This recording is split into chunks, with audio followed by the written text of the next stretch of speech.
Hello dear student. तो आज अपने शुरू करने जा रहे हैं second lecture of our series that is reaction mechanism. तो हेडिंग लिखें रिएक्शन मैकेनिज्म। Reaction mechanism. और लास्ट क्लास में हमने SN2 मैकेनिज्म समझा था, न्यूक्लियोफिलिक सब्स्टिट्यूशन बायोमोलिकुलर। आज अपने समझने जा रहे हैं SN1 रिएक्शन। SN1 reaction. तो SN1 रिएक्शन का फुल फॉर्म लिखें न्यूक्लियोफिलिक सब्स्टिट्यूशन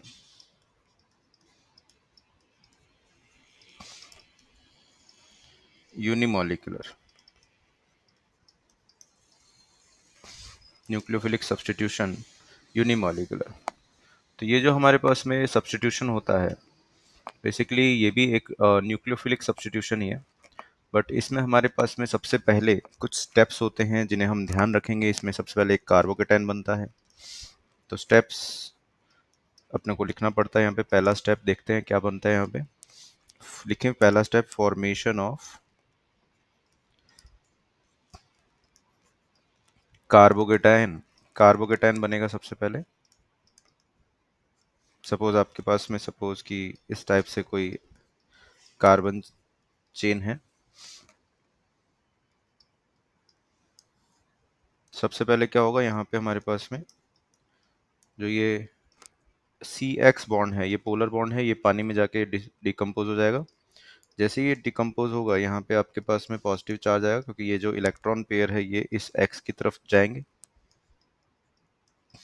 और X माइनस यहाँ पे फॉर्म हो जाएगा। It is a leaving group.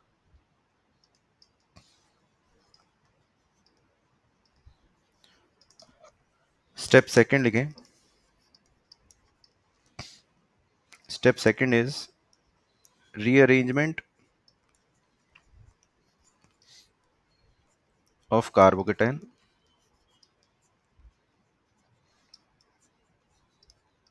Rearrangement of carbocation. Carbocation rearrange होता है। Step three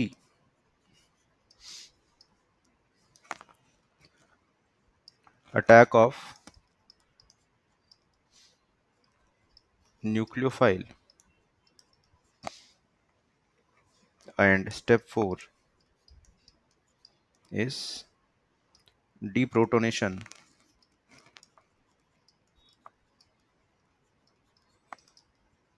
if nucleophile is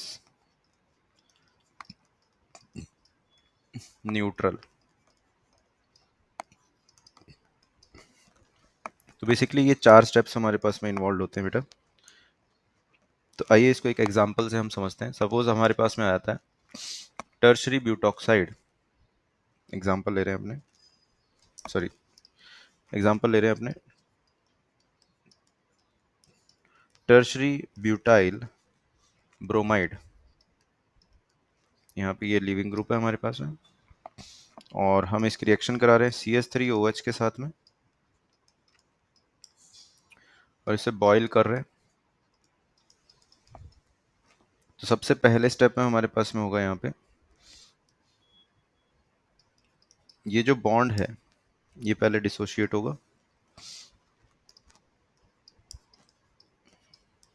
ये बॉन्ड डिसोशिएट इसलिए होता है बेटा क्योंकि यहाँ पे हमारे पास में जो सॉल्वेंट है, जैसे CH3OH इज योर सॉल्वेंट। ये कैसा सॉल्वेंट है? पोलर प्रोटिक सॉल्वेंट है। और यहाँ से जब पोलर प्रोटिक सॉल्वेंट जब इन कैटायन और एनायन देखता है तो यहाँ से एक एनर्जी रिलीज होती है जिसे हम बोलते हैं हाइड्रेशन या सॉल्वेशन एनर्जी।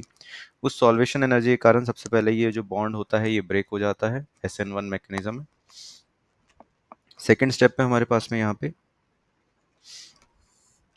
इस कार्बोकेटाइन पे CH3OH का अटैक होता है। ये जो CH3OH है आपके पास में ये इस कार्बोकेटाइन पे अटैक करेगा।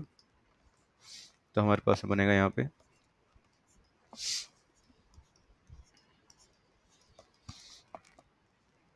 Me, CH3 को Me भी बोल सकते हैं, MEOH, और यहाँ पे आ जाएगा एक पॉजिटिव चार्ज। और लास्ट थर्ड स्टेप में हमारे पास में होता है यहाँ पे डीप्रोटोनेशन। तो आपके पास में बन जाएगा OMe। तो इस तरह से हमारे पास में ये फाइनल प्रोडक्ट बन जाएगा। तो हमने यहाँ पे नंबर ऑफ स्टेप्स क्या किए हैं? पहला स्टेप फॉर्मेशन ऑफ कार्बोकेटाइन, दूसरा स्टेप अटैक ऑफ न्यूक्लियोफाइल, तीसरा स्टेप डीप्रोटोनेशन। तो इसमें टोटल स्टेप्स इन्वॉल्व कितने हैं? 3।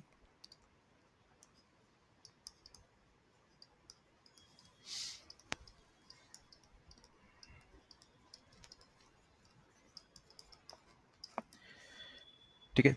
और इसमें हमने जो सॉल्वेंट लिया है वो, ठीक है ना, पोलर प्रोटिक सॉल्वेंट लिया। तो अभी मैं आपको ये समझाता हूँ कि इसके अंदर हमारे पास में फैक्टर्स क्या क्या होते हैं जो इसको अफेक्ट करते हैं। ठीक है, तो लिखे factors affecting nucleophilic SN1 reaction, या फेवरेबल फैक्टर्स देखते हैं इसके।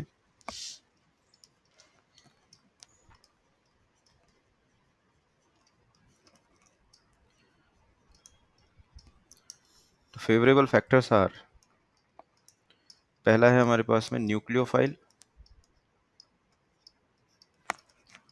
तो हमें न्यूक्लियोफाइल जो चाहिए होता है वो एक वीक न्यूक्लियोफाइल चाहिए होता है, यानी कि चार्ज स्पीशी ना हो, ठीक है ना, न्यूट्रल स्पीशी हो। देन सेकंड हमारे पास में सबस्ट्रेट, सबस्ट्रेट RX ऐसा होना चाहिए which stabilizes which stabilizes intermediate which stabilizes intermediate, यानी कि वहाँ पे प्लस आई इफेक्ट वाले ग्रुप्स होने चाहिए, या हाइपर कॉन्जुगेशन वाले इफेक्ट होने चाहिए, या वहाँ पे रेजोनेंस या फिर मेसोमेरिक इफेक्ट। एक ही बात होता है, रेजोनेंस या फिर मेसोमेरिक इफेक्ट। तीसरा हमारे पास में solvent, solvent should be polar protic solvent होना चाहिए, पोलर प्रोटिक सॉल्वेंट होना चाहिए हमारे पास में। पोलर प्रोटिक सॉल्वेंट में कैटायन एनायन इजीली फॉर्म हो जाता है। एंड लास्ट जो है कि लिविंग ग्रुप, तो लिविंग ग्रुप आपका अच्छा ही होना चाहिए, good leaving group should be present.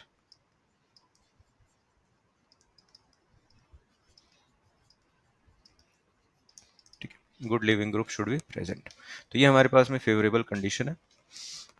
Weak nucleophile में आप लिख सकते हैं, वीक न्यूक्लियोफाइल आपके पास में हो सकता है बेटा, जैसे कि वीक न्यूक्लियोफाइल में लिखे H2O, okay, H2O, then CH3OH,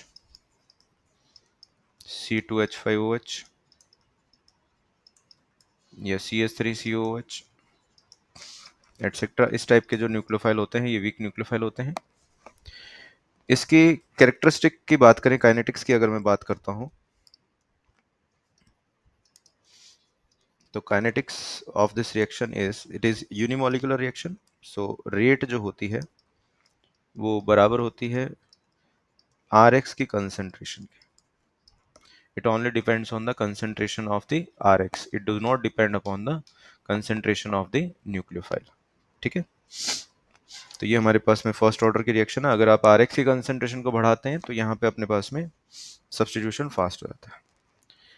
अच्छा, सबस्ट्रेट की बात करें तो हमारे पास में कुछ ऐसे सबस्ट्रेट है जहाँ पे SN1 पर्टिकुलरली हो जाता है, जैसे कि सबस्ट्रेट जैसे कि बेंजाइन अपने पास में आ जाता है, इस टाइप से बेंजाइल ग्रुप आ जाता है, सॉरी। तो बेंजाइल में हमारे पास में फॉर्मेशन ऑफ कार्बोकेटाइन फेवरेबल होता है, फॉर्मेशन ऑफ कार्बोकेटाइन फेवरेबल होता है। जैसे यहाँ पे मेरे पास में CH2 प्लस बन जाता है, तो ये क्या है, फेवरेबल स्टेप है, X माइनस, तो ये RDS स्टेप है। और ये स्टेबल क्यों है? क्योंकि यहाँ पे हमारे पास में जो ये रिंग है, रिंग के अंदर क्या है, मल्टीपल पाई बॉन्ड्स। तो ये क्या करते हैं, कॉन्जुगेशन में होते हैं।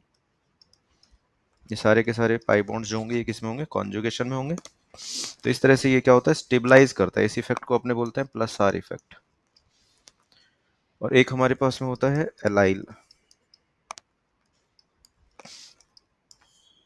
तो एलाइल में भी हमारे पास में इजीली कार्बोकेटाइन फॉर्मेशन हो जाता है।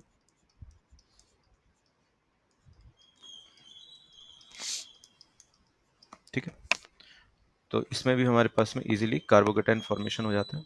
देन किस किस में नहीं होगा, तो जो नहीं होता है SN2 मैकेनिज्म, इन दोनों में सॉरी SN1 मैकेनिज्म होता है हमारे पास में इजीली।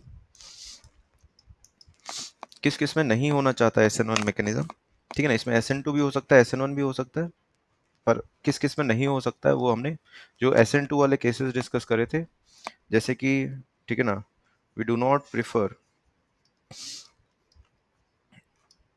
सब्स्टिट्यूशन फॉर कौन से ग्रुप्स बेटा, जैसे कि विनाइल ग्रुप्स या फिर